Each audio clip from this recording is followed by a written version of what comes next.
30 seconds later, something not so chill happened. I've accidentally overfilled it by like a quart maybe? And I checked, and just as I suspected, that's really bad because if I drive away, my engine's going to explode. And it's 8 p.m. I can't go to a mechanic this late, and I don't have any tools or equipment to get underneath the car. So let's figure out what to do. Okay, I think if I get some sort of squeezy tube or siphon in there, I could get some of the oil out. All right, I just went to the store and bought a turkey baster. I'm just hoping that the stick isn't too big for the hole. I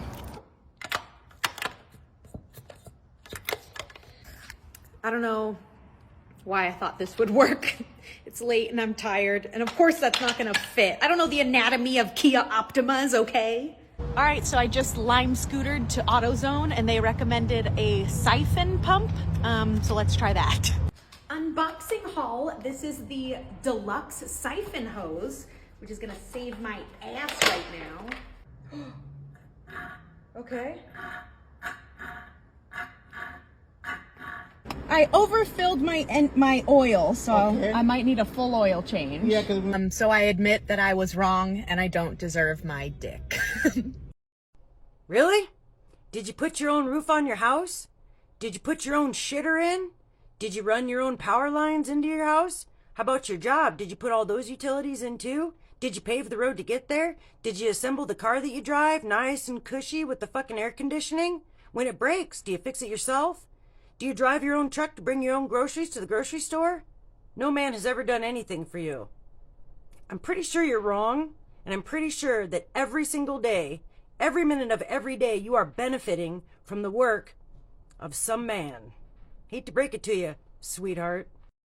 So, we have here a woman who's trying to pour in some engine oil in her car, and I guess it's something she hasn't done independently before, but she's pretty confident she'll be able to do it now.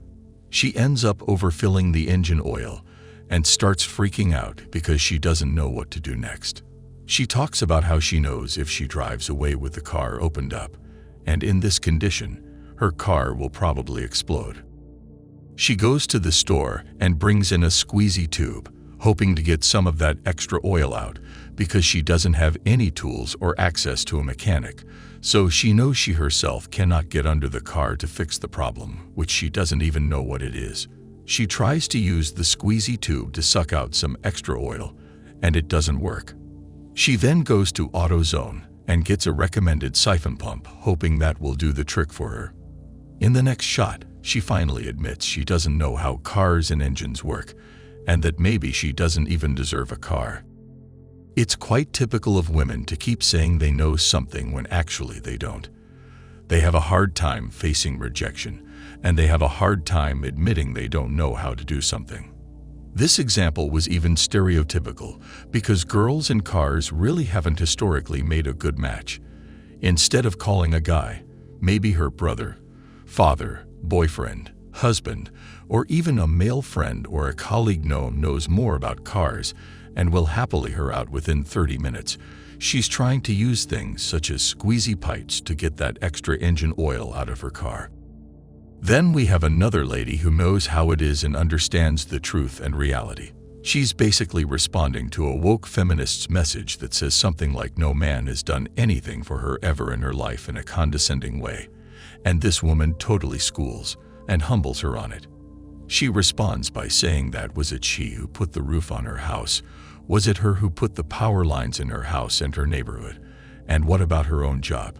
And the stuff she buys when she goes grocery shopping? Did she make everything over there?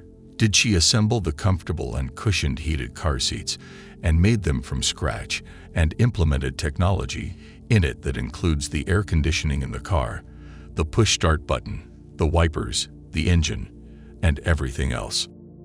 The woman doesn't stop here. She keeps schooling the girl who wrote the comment and asks her sarcastically if she drives her own truck and distributes groceries to grocery stores. She then spells the truth out to the girl and says that for every minute of every day, she's benefiting from the hard work of some man who worked his back off to make sure the entire city had food, water, shelter, gas, entertainment, roads, infrastructure. the internet, telephone lines, a working sewerage system, and everything else she can think of. Feminism has really made things go worse for women. They thought they were being liberated and empowered to live independent lives where they need no men. However, they realized that they were being sold a lie, and they were only being taught to hate men and the entire concept of marriage, and being aligned with their own feminine selves. Women regret feminism in the sense that it took them to another level and totally away from what a woman is supposed to be according to the universal laws of nature.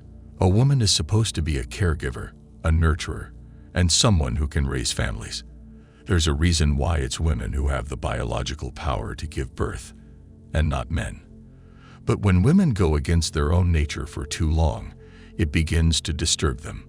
It begins to make them realize that they are wasting their time doing things that men are supposed to do and avoiding the things that they should be doing.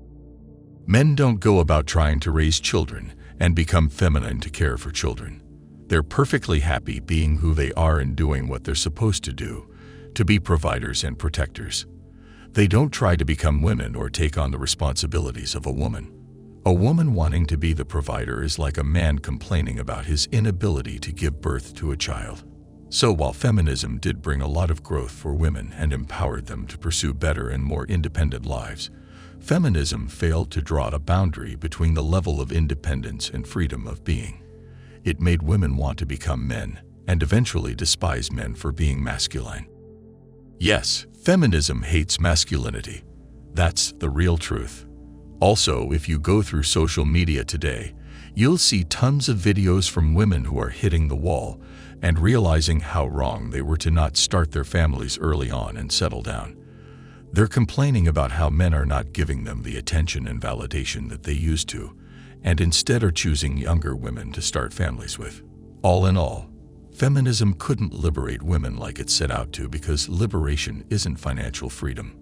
It's making women feel comfortable in being who they are and being comfortable showing their feminine side. Men are and always have been providers, and they thrive when they're protecting and providing for women. It gives them purpose. Similarly, for women, their real purpose isn't being CEOs of organizations or becoming board members of large public companies. It's being female.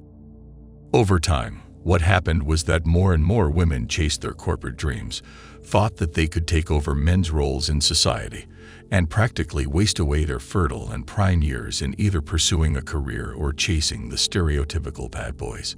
But soon enough, when these women got to their 30s and above, they started realizing that with every passing year, it was becoming harder and harder for them to become pregnant. And so started their change in mindset and realization that life wasn't just about becoming wealthy or believing in the extreme forms of feminism that make these women think they can live their lives without men or without having families and adhering to their natural feminine tendencies. What started off as a quest for equality is now a quest for superiority. Modern feminist women say they want equality, but they only want it on their terms, which includes domination over men. Women want selective equality. They don't want true equality. They want the same salary that a man has for a particular position without having to work for it as much as that man. Women want a place in the boardroom, but they don't want to sit past 6 p.m. because they've got to go to their spa appointment. Women only reveal their anti-male woke nature when they do things because it shows they just want to ride the wave of success without having to actually work for it. They compare themselves with high-quality men who literally sacrifice their entire lives and live in incredibly competitive environments just so they can get to those positions. It's pretty clear that women feel incredibly entitled to everything, and what makes them entitled is the fact that they've never had to provide for other people on a larger scale. They've never had to work for anything, and they've always been spoiled by the men in their lives. Yes, there are many women who don't fall in this category and are actually self-made, but that's a very small minority that feminism seems to glamorize a little too much. I'd love to hear your thoughts on this. Let's discuss this in the comments. Thanks for watching the